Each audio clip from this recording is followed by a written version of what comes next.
മിഠായി അല്ലേ അത്? ഗൾഫിൽ നിന്നുള്ള വരവായിരിക്കും. പാവങ്ങളെ ഒന്നും ഇപ്പൊ അറിയേലേടാ. ആ, ആശാനായിരുന്നു. ഇന്നലെ ഞാൻ ന്യൂയോർക്കിലായിരുന്നപ്പോ ആശാന്റെ കാര്യം ഓർത്തതേ ഉള്ളൂ. അത് വേണ്ടിയിരുന്നില്ല. ഇവിടെങ്ങാനാകുമ്പോ ഓർത്താ മതിയായിരുന്നു. ഹാവു, നിലത്തിരിക്കാൻ നടുവളയുന്നില്ല. കറങ്ങുന്ന കസേരയെന്ന് മാറാനുണ്ടോ നേരം? സുൽത്താൻ പറഞ്ഞതാ പോകണ്ടെന്ന്. പുള്ളിക്കാരൻ എന്നെ ഒത്തിരി നിർബന്ധിച്ചു. ക്രിസ്മസിന് അവിടെ കൂടാമെന്ന് സുൽത്താൻ ഒരേ വാശി. അടുത്ത ക്രിസ്മസിനാകട്ടെ എന്ന് പറഞ്ഞ് ഒരു വിധത്തിലാ പുള്ളിക്കാരനെ ഒതുക്കിയത്. ആ, പിന്നെ എന്തൊക്കെയുണ്ട് ഇവിടെ വിശേഷങ്ങൾ? ഇവിടുത്തെ മരണനിരക്കൊക്കെ എങ്ങനെയാ?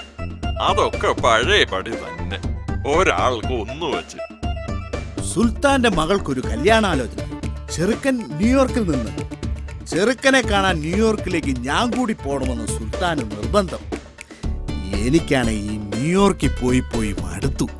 ശ്രീധനമാണെങ്കിൽ 51 കോടി പവനും 101 ബോയിങ് വിമാനവും പിന്നെ ഒരു സ്വർണ്ണ പല്ലക്കും. അതെന്നാ പെണ്ണിന് നടക്കാൻ മേലെ. എത്ര മാസം ഉണ്ട്? ചി, എന്ത് പറയടാ? അല്ല, അവധിയുടെ കാര്യം ചോദിച്ചേ. എന്താ അത് ആ ട്രീയിൽ ഇങ്ങനെ പിടിച്ചു കിടക്കുന്നത്? അതാണ് ചേട്ടാ ചക്ക. ഓ, ദാറ്റ് ഈസ് ചാക്ക. വാട്ട് ഈസ് ചാക്ക? അതിന്റെ കുരുവാണോ തിന്നുന്നത്? അല്ല, തൊലി.